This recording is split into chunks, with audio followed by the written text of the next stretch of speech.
বন্ধুরা 2024 আইপিএল জিতে যেভাবে দাপট দেখিয়েছিল কলকাতা নাইট রাইডার্স, ঠিক তেমনটাই 2025-এ আশা করছিল সবাই।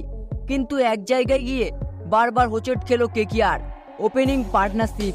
হ্যাঁ বন্ধুরা, আর সেই দুর্বলতা এবার ঠিক করতে চাইছে আইপিএল 2026-এর মিনি অকশনে কেকেআর। কিন্তু প্রশ্ন উঠছে, কাদের টার্গেট করবে কেকেআর? হ্যাঁ বন্ধুরা, আজকের এই ভিডিওতে থাকছে সেই তিনজন বিধ্বংসী ওপেনারের কথা যাদের জন্য কাঁপতে পারে বাকি 9টি ফ্র্যাঞ্চাইজি। বন্ধুরা 2025-এ কেকেআরের পারফরমেন্স মন্দ ছিল না, কিন্তু ওপেনিং জুটিতে দেখা গেল বারবার ব্যর্থতা। ফিল সল্টের অভাবটা যেন স্পষ্ট। পাওয়ার প্লেতে রান তুলতে হিমশিম খাচ্ছিলেন ওপেনাররা। সেই জায়গাটা ঠিক করতে এবার নজর পড়ছে বড় নামগুলোর দিকে। বন্ধুরা প্রথম যিনি কেকেআরের রাডারে থাকতে পারেন তিনি হলেন নিউজিল্যান্ডের ডানহাতি বিস্ফোরক ব্যাটসম্যান ফিন অ্যালান।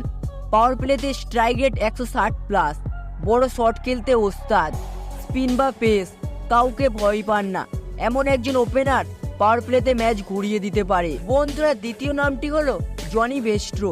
অভিজ্ঞতা, অ্যাগ্রেশন আর ম্যাচ জেতানোর ক্ষমতা সব একসাথে।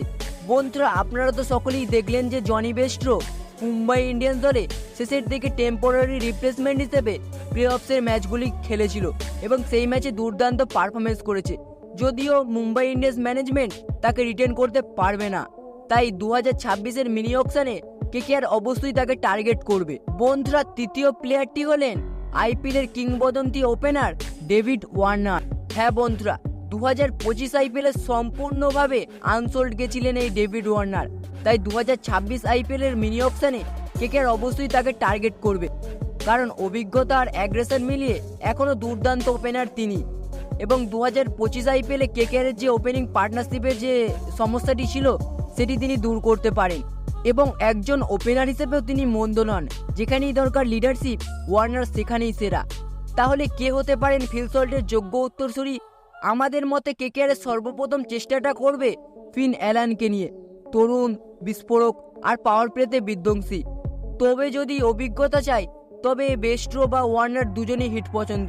আপনার মতে কাকে নেওয়া উচিত কেকেআরের? ফিন অ্যালান, জনি বেস্ট্রো নাকি ডেভিড ওয়ার্নার? আপনার মতামতটি অবশ্যই কমেন্ট বক্সে লিখে জানাবেন।